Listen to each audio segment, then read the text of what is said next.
حتیم ہے. یہاں ایک آدھا دائرہ بنا ہوا ہے نا, یہ آدھے دائرے کے اندر جو جگہ ہے نا, یہ بھی بیت اللہ کا اندرونی حصہ ہے. اس لیے لوگ اس کو بہت بڑی چیز سمجھتے ہیں کہ بیت اللہ کے اندر دروازہ کھل جائے تو جا کر اندر نماز پڑھیں. حالانکہ یہ جو حتیم ہے یہ بھی اسی کا ایک حصہ ہے. اس کو کور کیوں نہیں کیا گیا؟ وجہ اس کی یہ ہوئی جی وجہ اس کی یہ ہوئی کہ انہوں نے عربوں نے جب بیت اللہ کو بنایا, نبی کریم صلی اللہ علیہ وسلم اس وقت جوان تھے, 35 برس کی تقریباً عمر تھی ان کی. تو انہوں نے کہا کہ اللہ کے گھر بنانے کے لیے پیسہ جمع کرو, اور پیسہ وہ ہونا چاہیے جو خالصتاً حلال مال ہو, اور اس میں حرام کی کوئی چیز شامل نہ ہو, ایک پائی بھی. تو رسول اللہ صلی اللہ علیہ وسلم جب یہ اتنا بنا چکے تو انہیں تلاش ہوئی مختلف چیزوں کی, اور اسی زمانے میں ایک رومیوں کا, عیسائیوں کا جہاز تھا, اور وہ جدہ کے ساحل پہ آ کے ٹکرا گیا اور ٹوٹ گیا. تو اس کی لکڑی تو بہت اعلیٰ تھی, وہ ٹیک تھی. ٹیک سمجھتے ہیں آپ؟ ساگوان. یہ بڑی عجیب بات ہے, ہندوستان سے آتی تھی عربوں میں, بنگال سے آتی تھی, اور یہ ٹیک کا ہی دروازہ نبی کریم صلی اللہ علیہ وسلم کے گھر کا دروازہ جو تھا وہ ٹیک کا تھا, ساگوان کا. حضرت عائشہ رضی اللہ عنہ کا جو حجرہ ہے نا, جس میں رسول اللہ صلی اللہ علیہ وسلم دفن ہے, اس کا دروازہ ساگوان کا تھا, ٹیک کا تھا. اسی لیے ابو داؤد رحمۃ اللہ علیہ جو بہت بڑے محدث ہیں, ان کی جو مراسیل کتاب ہے اس میں آتا ہے کہ کان باب عائشہ, سے عائشہ رضی اللہ عنہا کا دروازہ من ساجن, یہ ٹیک سے بنا ہوا تھا, ساگوان سے بنا ہوا تھا. اب کوئی ساگوان کا دروازہ بنائے تو کتنا مہنگا بنتا ہے, لیکن کوئی بنائے گا اس نیت سے تو اسے یاد آتی رہے گی کہ رسول اللہ صلی اللہ علیہ وسلم کا در اقدس بھی ایسے ہی تھا. تو وہ ٹیک کی لکڑی وہاں سے لائی گئی, جدہ سے خرید کے بیت اللہ کو انہوں نے بنایا. تو رسول اللہ صلی اللہ علیہ وسلم فرمایا, اس کے عائشہ رضی اللہ عنہ سے وفات سے کچھ عرصہ پہلے ہی فرمایا, مکہ فتح ہو گیا تھا. آپ نے فرمایا عائشہ پھر ان کے پاس پیسے ختم ہو گئے, تو انہوں نے اس دیوار کو یہیں سے پھیر دیا ایسے, اور اسے پورا بنا دیا, اور یہاں پر دائرہ اس لیے یہ لگا دیا تھا انہوں نے کہ یہ یاد رہے کہ یہ بھی بیت اللہ کے اندر کا حصہ ہے, ابراہیم علیہ السلام نے یہ پورا بنایا تھا. آپ نے فرمایا ان کے پاس پیسے نہیں رہے تھے, اور اگر یہ قوم نئی نئی مسلمان نہ ہوئی بھی ہوتی, اور مجھے یہ ڈر نہ ہوتا کہ یہ کہیں گے کل ہم نے اپنے باپ دادا کا دین چھوڑا ہے, آج اس نے بیت اللہ کو بھی گرا دیا ہے, فرمایا اگر مجھے اس قوم میں یہ بدگمانی کا اندیشہ نہ ہوتا تو میں اس کو گرا کر اور اس حتیم کی جگہ کو بھی اندر ڈال دیتا, اور بیت اللہ کو ایسے ہی بناتا جیسے میرے جد امجد حضرت ابراہیم علیہ الصلوۃ والسلام نے بنایا تھا. یہ بات حضرت عائشہ رضی اللہ عنہ سنایا کرتی تھی. اسی لیے عبداللہ ابن زبیر رضی اللہ عنہ کا جب خلافت کا دور آیا تو انہوں نے اس حتیم کو ہٹا کے بیت اللہ کی تعمیر کی, اور پھر اسی طرح بنا دیا اسے. جب ان کا انتقال ہوا, حجاج ابن یوسف رضی اللہ عنہ شہید ہو گئے, تو عبداللہ ابن زبیر رضی اللہ عنہ شہید ہو گئے, تو یہ حجاج ابن یوسف آ گیا. حجاج ابن یوسف نے انہیں شہید کرنے کے بعد کہنے لگا کہ یہ جو حتیم تھا یہ اس میں شامل نہیں تھا بیت اللہ میں, اور اس نے حتیم کو باہر نکال دیا. جب خلیفہ, اب اس کے بعد تیسری جب خلافت آئی آگے چل کے, منصور, ہارون الرشید, اس کے باپ جو تھے, انہوں نے کہا امام مالک رحمۃ اللہ علیہ سے کہ ہم چاہتے ہیں اس حدیث پہ عمل کریں, اور حجاج ابن یوسف نے جو حتیم بنائی ہے اس کو توڑ کے بیت اللہ کو مزید آگے کو لے آئیں. تو امام مالک رحمۃ اللہ نے منع کر دی.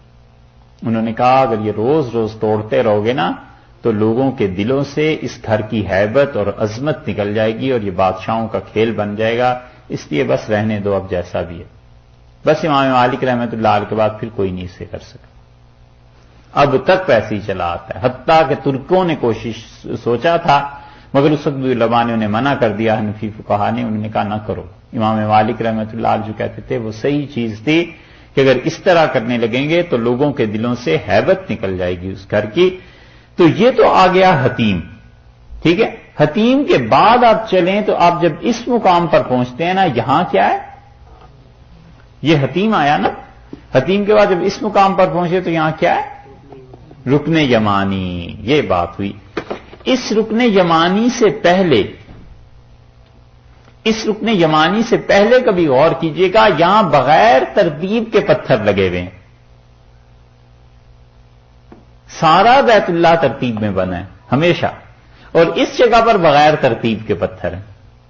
لائنیں آتی ہیں ایسے، پتھر کی لائن پھر اوپر ہو جاتی ہے، پھر نیچے، پھر اوپر، پھر نیچے۔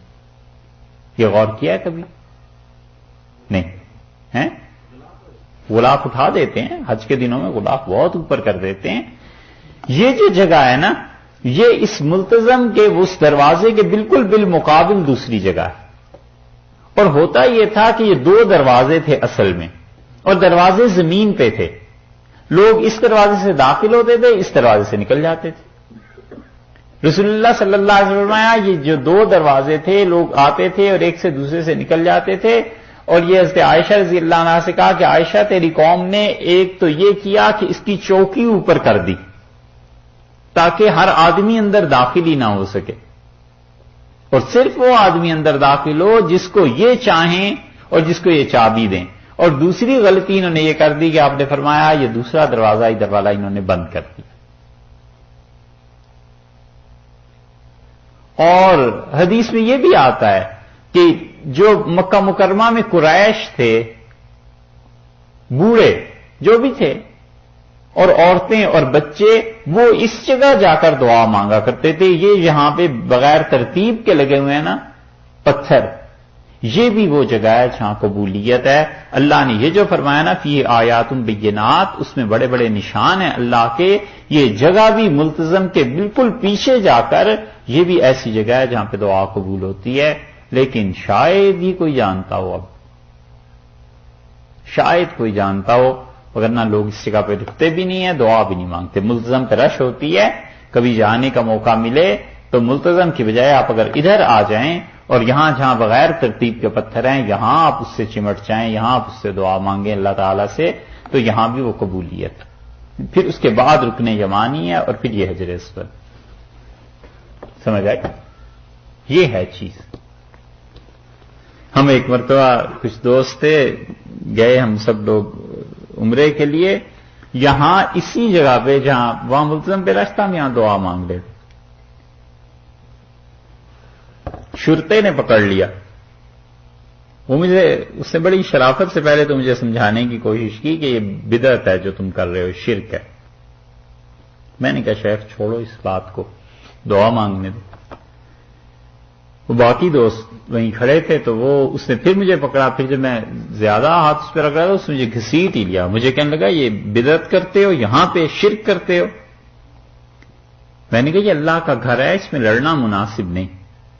تو میرا ہاتھ پکڑ کے پوری سختی سے مجھے وہ پیچھے لے گیا، اور جا کے وہاں جو بھی بیٹھے ہوئے تھے صاحبان، ان سے کہا کہ یہ آدمی ایسے وہاں دعا مانگ رہا تھا اور میں نے اسے روکا ہے، اور یہ کہتا ہے کہ یہ سنت سے ثابت ہے حدیث سے، تو تم اسے سمجھاؤ، اور یہ بدعت کو سعودیہ میں پھیلا رہا ہے۔ اور ایسے وہ جو بیت اللہ کے کیا کہیں رکھوالے تھے، منتظم تھے، انہوں نے مجھ سے کہا یہ تو کہیں نہیں۔ میں نے کہا بھائی یہ آیا ہے حدیث میں، اور اگر کوئی نہیں مانگتا، کہنے لگا میں تو ساری زندگی یہیں گزری ہے، آج تک کوئی نہیں آیا۔ میں نے کہا نہیں آیا تو اس کا میرا تھوڑا کوئی قصور ہے، یا یہ ان مقامات میں سے ہے جہاں دعا قبول ہوتی ہے۔ اس نے ہمیں بٹھا لیا، 3 یا 4 گھنٹے تک بٹھائے رکھا۔ باقی دوستوں سے ہم نے کہا جاؤ تم گھر، اور آ جائیں گے۔ خیر وہ ٹھہرے حرم میں۔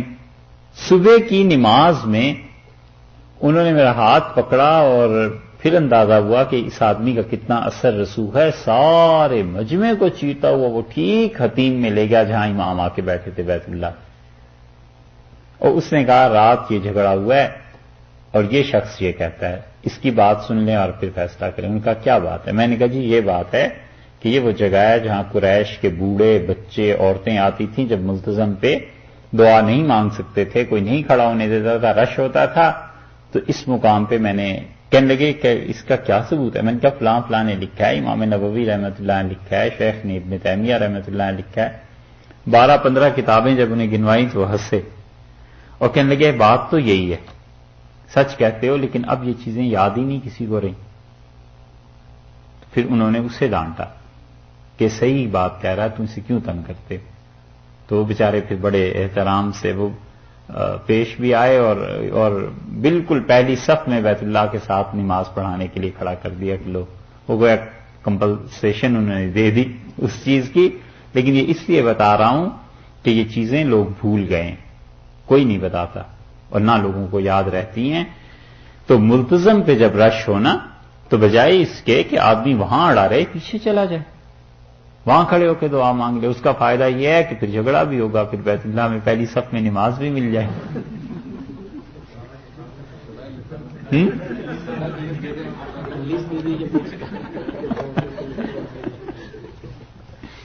یہ اللہ نے فرمایا فیہ آیات بینات، اور اس میں بہت بڑی بڑی نشانیاں ہیں. اور ایک نشانی مقام ابراہیم، حضرت ابراہیم علیہ الصلوۃ والسلام کا مقام ہے جس جگہ پہ وہ کھڑے ہوئے تھے. اب دیکھیے یہ اگر ان جگہوں میں برکتیں نہ ہوتی، خدا کیوں اس چیز کو بار بار ذکر کر رہا ہے؟ فرمایا مقام ابراہیم، ابراہیم علیہ السلام کا مقام تھا جہاں وہ کھڑے ہوئے تھے، وہ جگہ ہے. اور دیکھو یہ بھی خدا کی نشانیوں میں سے. اب تک حضرت ابراہیم علیہ السلام کے پاؤں کا نشان اس پتھر پہ موجود ہے. اور وہ آپ دیکھیں ایسے ہی ہے جیسے 7 نمبر کا پاؤں ہوتا ہے، 8 نمبر کا پاؤں ہوتا ہے، وہ اب بھی موجود ہے مقام ابراہیم. اور یہ حضرت ابراہیم علیہ السلام کے مقام پر جو پتھر ہے اسی پہ کھڑے ہو کے وہ بیت اللہ کی تعمیر کرتے تھے. اور یہ ایک پاؤں جو ہے نا پتھر پہ دنیا میں بہت جگہ پر پایا جاتا ہے. ہندوستان میں بھی ایسے مقامات ہیں کہ ایک پاؤں ہے. وہ اس سے دلیل لیتے ہیں، کہتے ہیں آدم علیہ السلام یہاں آئے تھے. سری لنکا میں بھی ایک جگہ ہے، خیر یہ تو ایک اور موضوع چھڑ گیا. لیکن یہ جو مقام ابراہیم ہے یہ بھی ان جگہوں میں سے ہے جہاں دعا قبول ہوتی ہے. تو اللہ تعالیٰ نے فرمایا ہے یہ سب چیزیں اس میں ہیں. ومن دخلہ، اور جو کوئی بھی داخل ہوا ہو اس گھر میں، کانا آمینہ، وہ امن میں آ گیا.